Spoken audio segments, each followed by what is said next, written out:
सबसे पहला तो फूले फूले के नाम पे जो पिक्चर बनी है, वो फूले अच्छे समाज सेवक थे, उनकी धर्मपत्नी जी भी थी, सर्व सभी को मान्य है। लेकिन फूले पिक्चर में जिस तरह की भाषा का प्रयोग ब्राह्मणों के खिलाफ दिखाया गया है, ये एक साजिश है और महादेवन ने बहुत बड़ा साजिश किया है। हम लोग विरोध करते हैं, इसका बायकॉट करते हैं। प्रधानमंत्री जी को ज्ञापन देने जा रहे हैं। हम लोग मांग करेंगे कि इस फिल्म में जो ब्राह्मणों के खिलाफ अपमानजनक शब्द है उसको निकाला जाए और राणा संगा हो गए या इस तरह के जो हमारे महापुरुष हैं उनके खिलाफ जो एक कुचक्र चल रहा है देश में, उसको हम लोग बर्दाश्त नहीं कर सकते हैं। हम लोग सब मिल करके, करणी सेना से भी हम लोग बात करेंगे और मिल करके और एक ऐसा आक्रमण करेंगे कि भविष्य में कोई इस तरह का गलत काम ना कर सके। किसी के खिलाफ, चाहे वो किसी के खिलाफ हो, कोई अपमानजनक शब्दों का प्रयोग करेगा तो ब्राह्मण रक्षा मंच बर्दाश्त नहीं करेगा। बिल्कुल सब कुछ किया जाएगा, जो जायज होगा, कानून सम्मत होगा वो भी किया जाएगा, थोड़ा बाएं दाएं भी होगा वो भी किया जाएगा। ये जो फिल्म में इतना अपमान हुआ है ब्राह्मणों का, इस अपमान को हम नहीं सहेंगे और सब मिलकर के इसका पुरजोर विरोध करेंगे। प्रधानमंत्री जी तक जाएंगे और सब ब्राह्मण एक होकर के जो निर्णय होगा वो हम सब वही, ब्राह्मणों का जो अपमान हुआ है इसका कठोर से कठोर कार्रवाई हो, इसके लिए मांग करेंगे।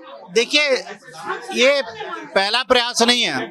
एक महान शख्सियत जिनका समाज सुधार में इतना योगदान रहा, बाबा ज्योतिबा फुले, सावित्रीबाई फुले, जिन्होंने शिक्षा क्रांति के लिए बड़ा प्रयास किया, लेकिन ये उनकी क्रांति उस समय के ब्राह्मणों को योगदान के बिना अधूरी थी। लेकिन सस्ती लोकप्रियता पाने के लिए इसके निर्माताओं के द्वारा, क्योंकि आज वो सनातन की एकता से, हिंदू की एकता से घबरा गए हैं, तो वो लोग ऐसे गंदे और छोटे प्रयास कर रहे हैं जिसके कारण भारत दोबारा जातपात के कोड में फंस जाए और भारतीय संस्कृति की हानि हो। देखिए, अनुराग कश्यप जैसे व्यक्तित्व का नाम नहीं लेना चाहता, लेकिन इस समय आप लोग पूछ रहे हैं तो लेना पड़ रहा है। उसके परिचय, उसके वक्तव्य से पता लगता है कि उसके संस्कार कैसे हैं, उसकी कुंठिन मानसिकता कैसी है। एक झूठी और सस्ती लोकप्रियता पाने का उसका छोटा सा प्रयास है। सरकार से मांग है कि ऐसी जो फिल्में बनती हैं जो समाज में द्वेष भावना फैलाती हैं, उस पर रोक लगे और ब्राह्मणों के अपमान करने की जो दृश्य हैं उसको हटाया जाए। सावित्रीबाई फुले और ज्योतिबाई फुले की जो समर्पण की कहानी पर ये फिल्म बनाई गई है, इसमें ब्राह्मणों को बहुत गलत तरीके से दिखाया गया है, जो कि हमारे को बिल्कुल पसंद नहीं है।